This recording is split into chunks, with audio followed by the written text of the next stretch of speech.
Welcome to the TheoTherapist podcast, where theologically trained licensed therapists share health and healing conversations.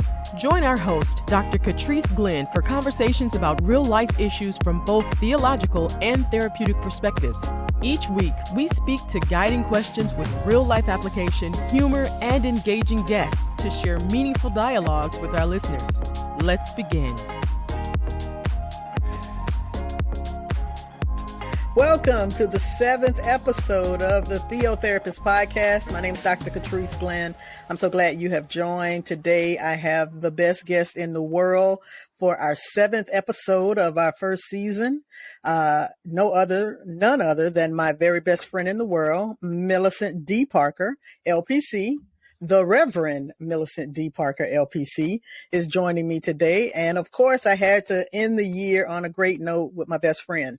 So, Millicent D. Parker, I could tell you loads and loads and loads, but I'm going to try and be legitimate and give you the official bio stats for Reverend Parker.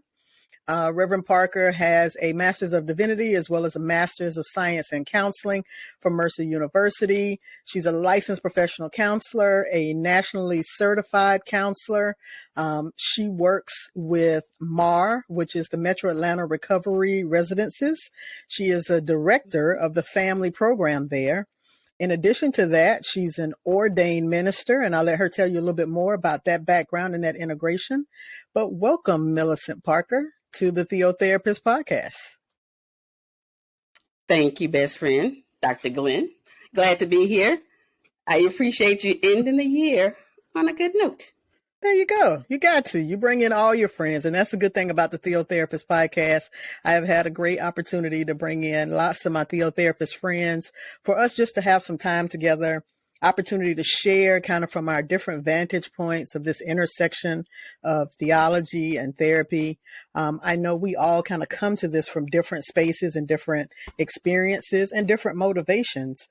What we're going to talk about today is the passion areas that Millicent brings into this particular work that we're doing. I know that it's the holiday season. Lots of people are trying to navigate either family relationships or significant other relationships. Some have volatile relationships. Some have relationships that are, in a lull or in a kind of complacency. And so one of the things that we're doing for the month of December is talking about relationships in general. And so episode 5 had to do with building a relationship and deciding whether you want to stay in a relationship. Episode 6 had to do with forgiveness and working through what that forgiveness process looks like. And today, what we're doing to kind of wrap up our relationship series in December is talking about those relationships that take the left turn. We're talking about emotionally toxic relationships. And so before we kind of dive into that, just want to make you aware today's topic for this episode is dealing with emotionally toxic relationships. Many of us have probably interacted at some point in our life with a relationship that was toxic in some way. And hopefully we've gotten to healthier places. But if we haven't, let's talk about it today. I'm glad we have Millicent here. It's definitely one of her specialty areas. But I want to ask her the same way I ask most of my theotherapists, what got you into looking at the integration between theology and therapy? Well, for me, it's always been like in the back of my mind how I'm living my life, but then also how is either God or church, how does it play out? And so I wanted to just dive more into a better understanding for myself of theology and God and what that looks like in my life, but then also to just for myself get a better understanding of where I am and how all the things that I've learned and experienced in life play out on a day-to-day basis, including my understanding of God.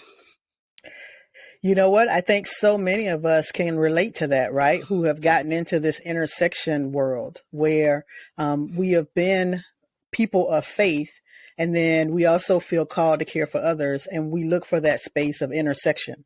And it sounds like that's what's fueled your desire to kind of integrate the two as well. one of the things that I think some of my listeners may not recognize is that we're kind of off the beaten path when you start getting a dual degree in theology and counseling, that there are just a handful of those that exist kind of in the United States. And so one of the things that I like to bring forward is kind of not only, what led us to kind of walk into this path, but also kind of like, how does that intersect with what we feel kind of called uniquely to tackle? So is there a passion area that you have in therapy that kind of crosses over into your theological realm? I like to, and I feel like I'm most passionate about working with women and helping them to find a space where they feel whole, where they feel heard, where they feel empowered. And having experienced the emotional abuse myself, it just basically took me down that path where I had to walk that myself, emotional abuse, and not understanding what it was, or that it was even a thing. And then when I learned more about it and started doing some research about it, I realized that more people need to know, because it's just something that was not really talked about a lot in the African American community at all. And the more I dove into it and looked at research papers and, where people were talking about it, there was very little when I started my journey of it, very little research on it, because as you know, Dr. Glenn, African American people sometimes shy away a lot from research studies, from talking to professionals about what's going on in the home, because what happens at the house stays at the house, right? So that's kind of how I got into that. And that's one of the biggest challenges I think we face in mental health in its totality, is the stigma of trying to get people to be open and to be honest about what's really going on so that they can get the help, right? Oftentimes it's having the courage to acknowledge that something doesn't feel right about what's going on, or something doesn't feel right about what's happening. And I'm not just going to try to keep it to myself and hold it in. I'm going to actually try to go out and share it with somebody, and maybe somebody has some help that they can offer. Right. And honestly, in looking at my experiences, but also just reading through a lot of research papers, it was talked more about African American community, or the women in the African American community, seeing those experiences of being isolated or not talking about what's going on in the home as just the way that we were raised. It's just a part of relationships, and you just learn how to deal with it. And so, again, that's what really drove me to wanting to educate more people about what's happening, and that it's not okay, and that we don't just have to deal with it. Absolutely. There's help for us, and we can live a healthier life. And that's why having more forums like today's podcast are really important, because it's going to shine a light for someone who never took the opportunity to kind of delve into what's really going on, what's really happening here. So we have a guiding question behind each one of our podcasts. And the guiding question for today is, how do we know the difference between just having bad arguments and actual emotional abuse, right? Oftentimes, anytime you're in a relationship, you're going to have conflict. You're going to have differences of opinion.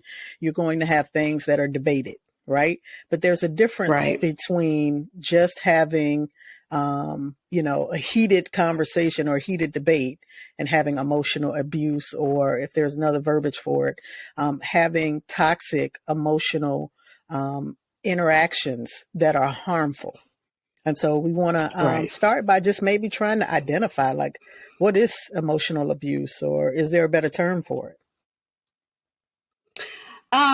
So recently, gaslighting is kind of the term that most people are using with that. And it's basically turning a person on themselves. So they're questioning everything. A person would question everything that you say and turn it back on you, basically blaming you for the things that's happening in the relationship, or isolating you from family and friends, or discounting your thoughts and your feelings, controlling the finances, controlling where you go, controlling what happens in the home, basically making all of the decisions themselves.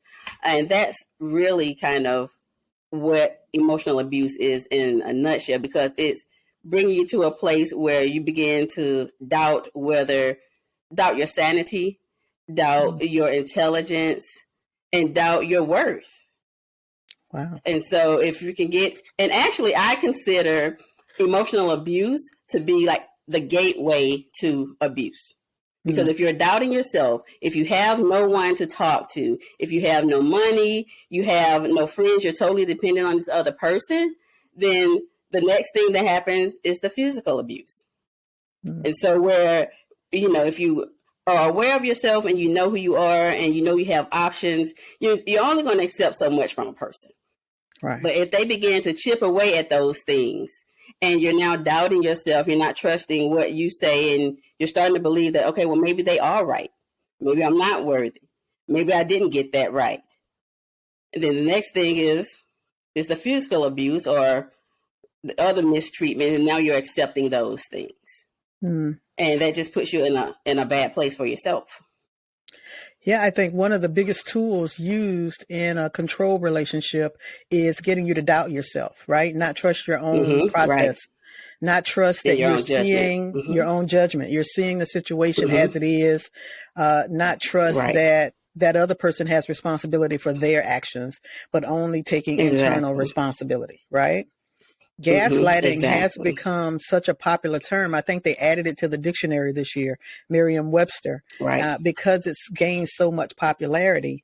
I usually hear it from clients when they start talking about, I'm not sure if my partner is a narcissist, or I feel like my partner's trying to control everything I'm doing. But that term has kind of brought a lot to the forefront where people are starting to evaluate what it feels like to be in this relationship. And they're like, I don't know. It seems like I can never do enough, or I can never be enough in this relationship for the other person to be happy. Is that what you're experiencing too when you run into situations like this? Exactly. You're questioning everything about yourself. And ultimately, there is nothing that you can do where you'll be enough for that person. But it's more so there's them being able to get you to do what they want when they want. And it's just about controlling you. But in order to do that, they have to chip away at your own self-esteem, chip away at who you are. And in doing so, they begin to control the things that you have going on. And I think for me, it's not even knowing that was a thing. And I'm glad now that with the pandemic, I know a lot of people, ended up being locked up, ended up spending a lot more time with their families than they thought. But also in doing that, it's caused a lot more attention to your mental health and to evaluating your relationships and whether this is something that I really want to be a part of. So I'm thankful for that piece. It is now offering people more opportunities to reach out for therapists and to begin to look at what do I really want for myself. It was a chance for a lot of reflection and introspection. And so I think that's definitely a good thing. And that helps us all to do better and to figure out what we need. I do. I think sometimes, we can kind of gloss over things if we don't have to focus on it 24/7. But that's one thing the pandemic did, is that you couldn't escape some realities because you were there front and center 24 hours a day. And for a lot of people, and it brought some clarity that something in this is broken, something in this is not healthy, something in this is affecting my mental health, and I need to look at it. Right. And actually, I was reading one article that talked about for some relationships, there was an increase by about 64% of new experiences of emotional abuse. And I mean, that just shows that people need to work on how they deal with life and how they deal with their relationships and their own expectations of themselves as well as their partners. And so I think that just brought more light to that. And like you were saying, when you're not closed and confined like that, you can kind of skate by and ignore things that's going on, or, you know, just discount that it was not that major. That person didn't mean what they said. But when you're in closed quarters and you have to be with that person 24/7, then it sheds more light on your experiences. Mm-hmm. And, you know, that kind of leads me to another question. And this one's somewhat controversial because I think there's so many different perspectives to it. But does it really affect someone when they get called out of their name in a relationship? I know that's kind of a sticky widget. There's some couples, you know, Right. name calling doesn't really affect them, they say, because they feel like that's a term of endearment. But then there's some situations where how someone says something, or the tonality and the diction and the way that someone says a word out of your name triggers a Right. response that feels like abuse. Because if you call me certain words, I'm definitely going to feel the impact of them, depending on who's saying them and how. What are your thoughts about that? I agree. I think it just depends, because some people are okay with the B word. I am not. And so if you call me that, there's instantly a problem. But for others, if you call them that, they're fine. It just depends on how you say it and the context that you say it in, that they're now offended. I think it's important for each person to decide within themselves what they're willing to accept and not accept. You know, that's just boundaries. And so learning boundaries and that we can have all of them, even in relationships, is important. And because name calling can be an issue. And you have to just be aware of how you feel and how it impacts you when you hear those words and when the person calls you that, or how they say a certain thing, because it may not necessarily be calling you a name, but you may do something and they give you a look, or, you know, other ways that may be condescending. And so for you, you just have to decide what you're willing to accept or not accept, and how that impacts you when those things are done. And so if you're feeling some kind of way, you know, if you're feeling sad or hurt, it's important for you to acknowledge that for yourself, and take a look at that. And I always tell people, when something hurts you and you let the other person know that it hurts you, in a healthy relationship, they'll stop doing that. But in an unhealthy relationship, you tell them that and they'll say either, oh, you're too sensitive, just get over it, things like that.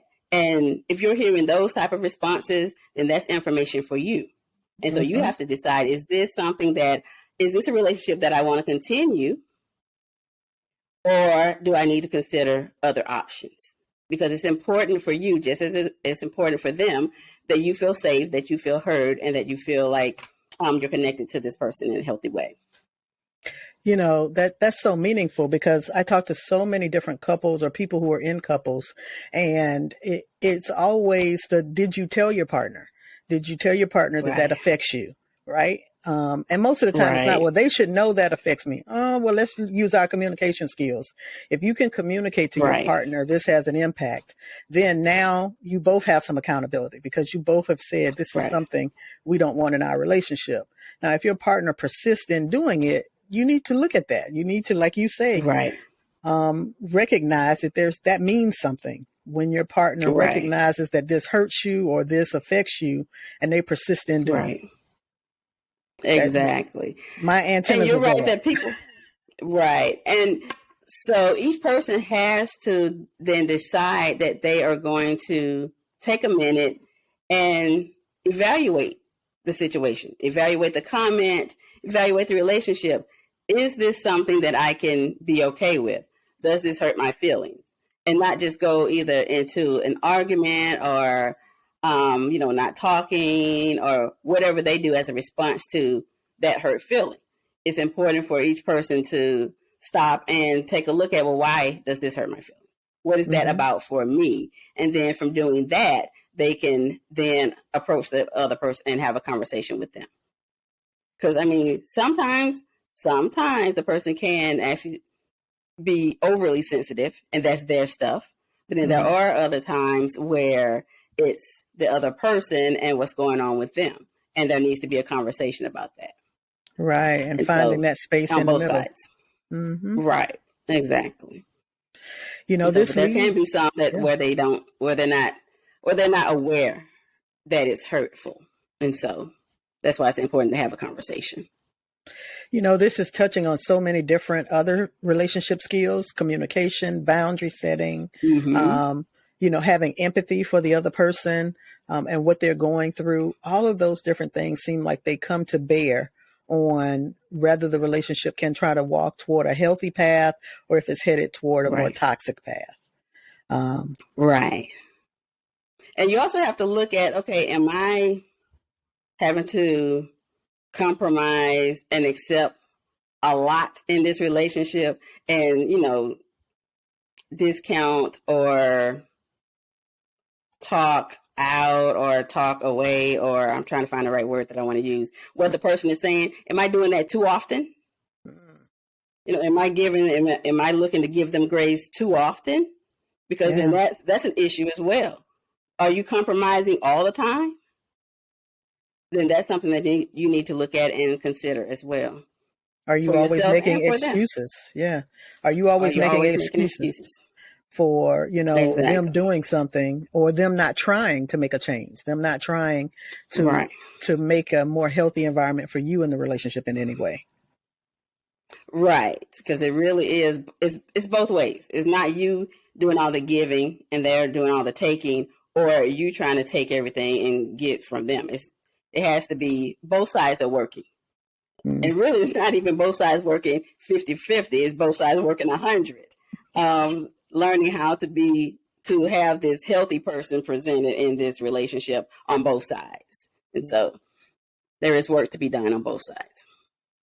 How do you integrate or either see kind of spirituality, faith background, theology intersecting at all kind of with this concept of toxicity in relationships? I see it as basically feeling worthy, because it's whether you feel if you don't feel worthy from this person next to you, do you really feel worthy that God is there for you and that God cares and that God is even involved in your day-to-day, in your relationships? And so I think it's important to start there, to look at that. But then also, do you feel worthy for yourself? Like, are you important? Do you consider yourself to be important? But that still goes back to your spiritual connection.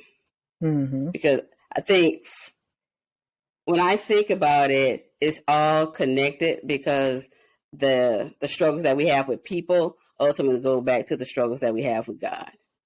And Absolutely. Whether we believe that God is always there for us, or whether we believe that we can trust God. Because if you say you can trust God, but you don't trust the people next to you, then do you really trust God? Because if you trust God, then you believe that the things that are working, that the things will work out for the relationship that you're having. And then you're also open to whatever it is that you're believing God to lead you to.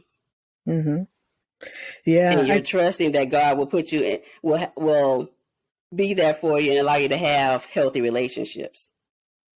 Or am I holding on to this relationship that may not be that healthy for dear life because I don't know if I can get another relationship? There's been a lot of theological work done around how we project onto God the relationships we've had with others. And, kind of like when you see God the Father and you think about either the father figure or the male figures in your life, or you think about that relationship of what does it mean to have God's love, and you think about it based on the love examples you've seen in life. And, those examples could have been very toxic. They could have been very harmful or very condescending, minimizing, destructive. And that does, like you said, it's going to affect that relationship with God and how you're able to even conceptualize God's love because of the experiences that you've had. And what I have learned is we can have, our relationships with our caregivers can be unhealthy, and we can see the things that they did to us and decide, I'm not going to do that, or I'm not going to have that relationship. But what I've learned is if you don't do anything to change that other than making a declaration, you will wake up one day and find yourself in the exact situation that you said that you're not going to be in. Or you're treating your child the exact way that you said that you would never do that. Because we didn't do anything other than make a declaration, I'm not going to be that person. I'm not going to act like that. Well, and like I tell families all the time, there has to be actions behind that declaration, behind that statement, because otherwise you're just talking. And you'll find yourself in the very situation that you said you'll never be in. So that's important. And that's why it's important for us to be honest with ourselves about where we are and what's going on in our relationships, and then honestly try to do something about it, which may start with the conversation with ourselves, and then have a conversation with a therapist and make some decisions about what I want to do with my life and in my life moving forward. But it starts with us. Mm-hmm. And I think so often, once again, I always say it from this word of courage, having the courage to do something different, having the courage to seek help, to get healthier, right? And it does take courage sometimes, particularly if you're the only one in your family or you're the only one in your relationship that's willing to kind of go and get some help.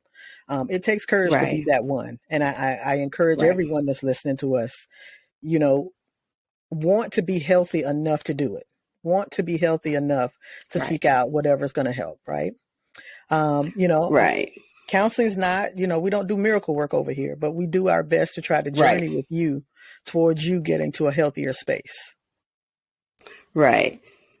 And so my word would then be intentional. You have to be intentional about what you're doing. And so even if you don't do the counseling to start, do some journaling, do some sitting there and being honest about where you are in your relationships and where you are and what you actually believe and think about yourself. Start there. Be honest about that. I mean, and a lot of times that's hard. That's hard to just sit down and take a real look at ourselves and the relationships that we've been in and our experiences from those relationships. But that's where we start, and that's where we can begin to experience things differently, is when we're honest about where we are currently and doing the work there. And once we've started that journey of doing the introspection, that self-reflection, and we come to some, real clarity, then that leads to kind of what's next. How much is too much, and what's the sign that perhaps we need to gain distance from this relationship, right? Often, when I talk to folks and they're like, I don't know. And there are other factors like, what will other people think of me if I start to pull away or if I leave this relationship? But I always say, well, what will you think of yourself if you stay, right? Like, what does it do to you to stay in a place where you're not thriving, you're not healthy? And if it's about God, God created you to be a good steward of self. If you're going to leave, if you're going to stay in a place that's not a good steward of being of yourself, then you're causing harm to the self that God made. And so you causing harm to God's creation by staying someplace that God didn't tell you to stay. And so, And how important are you to yourself? Yeah, it's like, how important are you to yourself? Because we're thinking about the other person and what they have going on or how they feel, or we're thinking about what people will say and how they'll feel about what we have going on. But how will you feel? How important are you to yourself? How important is it for you to feel okay with yourself, to love yourself, to understand yourself? How important is that for you? And a lot of times people, they just haven't taken the time to think about that or to connect with themselves. And I always tell people, your gut is your internal GPS. It's there for a reason. It's there to tell you if you're sad, if you're hurt, if you're angry. Something is going on. Something is going on, and it's not going on outside of you. It's something going on internally. And so that means I need to take a minute. I need to take a minute and figure out what that is for me. Not Bobby, not Susie, not Jack. But what does that mean for me? Even if Jack was the one that said it or did it, I didn't necessarily have to feel the way I felt about what he did or she did.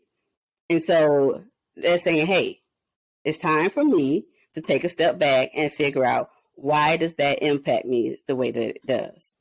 And from there, we can begin to do things differently. Because it may just be learning how to have healthier communication, or it may be me learning how to do more things for myself, or outside of this relationship, because sometimes we can be enmeshed, and we need to individuate and just be our own person and learn how to do that. Sometimes it can be a little bit different, and we just need to completely separate. But you won't figure that part out until you start with you and use that God-given GPS that we have that's there for us. Because even when we're happy and things are going great, they're saying, hey, look at this. You feel great right now. Do more of this. And then we can take note of that. Because I know for me, like, red is my favorite color, which you know. For the longest, I didn't own anything red. And I was like, how is that my favorite color? I don't have anything red. There's nothing around me that's red. And so I started buying more things that were red. That was my favorite color. And I feel good. I enjoy it. If I'm having like a workshop or something for that day, I'll wear something red because that's my power color. And so I've learned to do that for myself.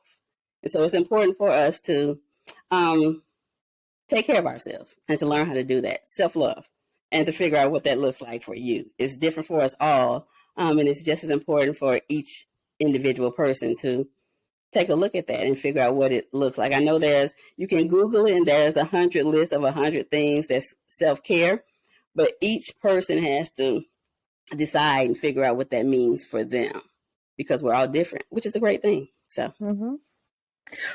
Wow. So then this is one thing that I'd like to kind of wrap up with and leave with our folks. And that is, I know that we're heading into Christmas. This episode is being recorded in December. And so people are prepared to head home to some family situations that perhaps are more toxic than healthy. And it's different when it's family, because in those situations, it's a little harder to just say, I'm totally going to, distance myself from you folks and just not exist again. I mean, some people do it because it's necessary for them to stay healthy. Right. Some people, they kind of make a decision, these are small pockets of time that I'm with people in an unhealthy environment. What would you kind of either suggest or recommend, or even just give some people things to think about if they have to go into these pockets of spaces that feel toxic, or even perhaps verbally or abusive from maybe family members or parents in the next, couple of weeks? How would they maybe navigate that, or what could help? Yeah, that's a good question. I would start with the very first thing is that, do you have to go to that situation? Do you have to put yourself in that situation? Is that something that's either that important or kind of a make or break? Do you have to put yourself in that situation? Start there. And if this is something where, okay, yeah, I need to be a part of this. I don't particularly want it or like it, but I need to be a part of this. Then think of 2, 3, or 4 things that put you in a positive mood, that help you to feel good about yourself. And do that before, like, hey, call your best friend before you get to the event.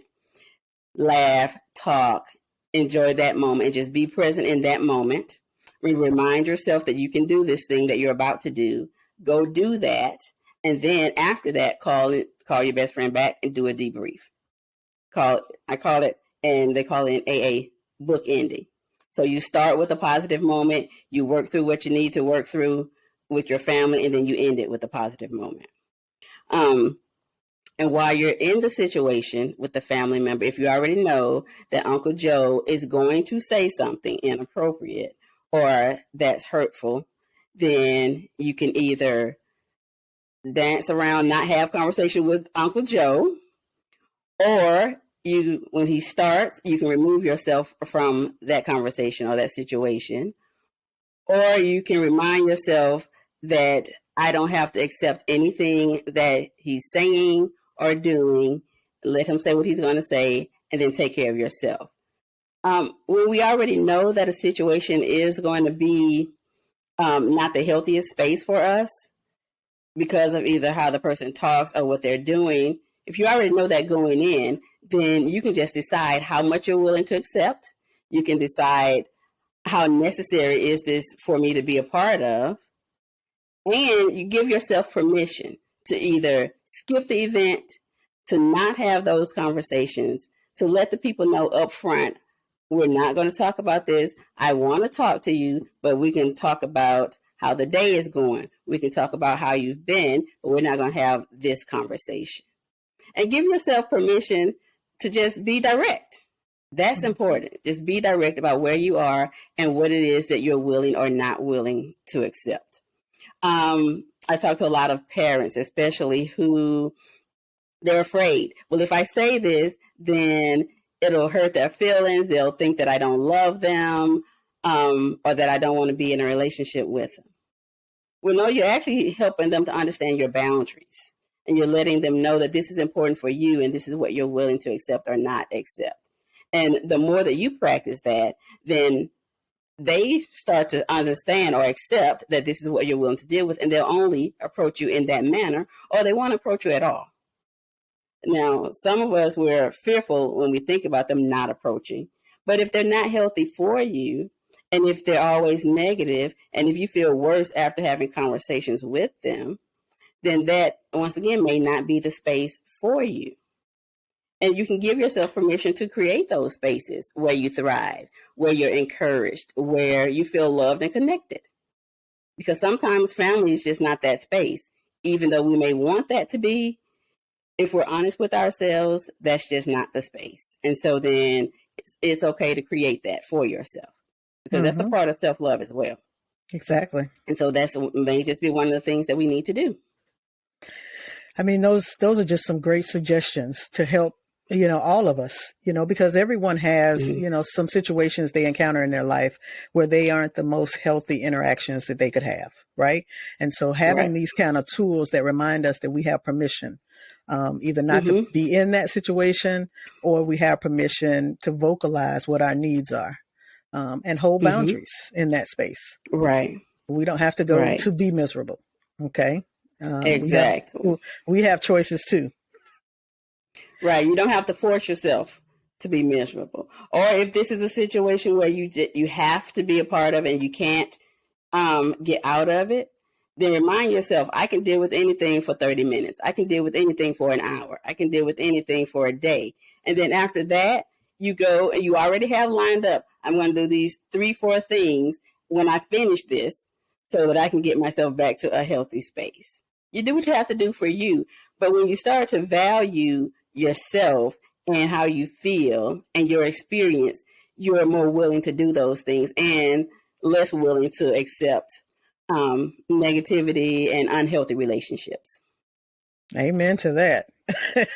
Well, once again, I want to thank, this has been a great conversation. I want to thank my best friend in the whole world, Reverend Millicent Parker, LPC, for coming today and talking with me about emotionally toxic relationships, which is her passion area. I'm not sure if you have socials or a website or anything you want to give out. Is there anything that you want to share with the folks about either how to find you or just what you're working on in the future? I am looking forward to getting back into presenting about emotional abuse. I've done several presentations about addiction in families. I am looking forward to getting back into that conversation about intimate partner or violence or emotional abuse coming up. I do not have anything on tap at the moment. And you know me, I'm not a big social media person, as is, but when I come up with things, I'll shoot it to you and then you can let them know. How about that? Definitely. Just check back on our website from time to time and we'll update information on Reverend Parker. Yes. Just as a reminder, our website is the TheoTherapist at TheoTherapist.com. There you can find out more information on our podcast as well as bio information on all of our guests who have presented on the podcast. And you can see the YouTube videos there, and you can get links to all of our podcast portals. So we once again thank you for listening today. It has been definitely my honor to have Millicent Parker today with us. This is a topic that, of course, like I keep saying, we're just scratching the surface of, but it's an important topic to cover. So I'm so thankful that you were here. I'm glad that everyone had a chance to come and listen and hopefully gain some great information from our podcast today. I appreciate you being here. To everyone that listened, God bless and be well. Yes. TheoTherapist Podcast, real talk at the intersection of theology and therapy. Check out Dr. Glenn's new journal series titled Brain Dump Journals for the Busy, available on Amazon. Visit our websites for more information at thetheotherapist.com or